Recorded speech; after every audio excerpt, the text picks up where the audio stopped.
हुकूमत की बड़ी पेशकश, इमरान खान को मुज़ाकरात की दावत दे दी। वज़ीर दिफा ख्वाजा आसिफ कहते हैं कि इमरान खान समेत सबसे बातचीत को तैयार हैं। न्यूज़ कॉन्फ्रेंस में कहा कि मीसाक मईशत समेत तमाम मामलात पर गुफ्तगू की जा सकती है।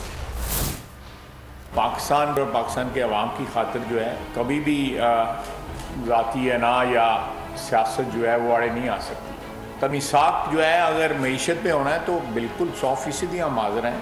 सियासत को जो है अगर टाइम आउट भी लेना चाहते हैं उसको थोड़ी देर के लिए मुअत्तल भी होना चाहिए। मेरे ख्याल है कि जिस वक्त उस मुसीबत में हम फंसे हुए हैं उसके लिए भी बात हो सकती है।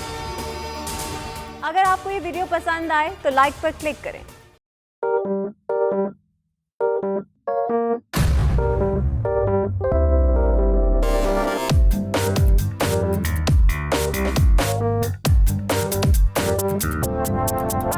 कुछ खेल के करेगा ये खिलाड़ी अपना सीन ऑन, देख लो भाई देख लो है आखिरी खिलाड़ी कौन, आखिरी खिलाड़ी कौन। कुछ खेल के करेगा ये खिलाड़ी अपना सीन ऑन, देख लो भाई। यहाँ ऐसा कुछ नहीं होगा। दिमाग चलाओ, जवाब बताओ और लाखों ले जाओ। आखिरी खिलाड़ी कौन?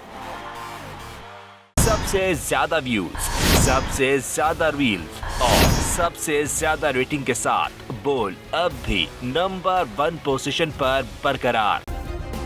सब्सक्राइब करें और बेल दबाएं ताकि कोई खबर रह न जाए।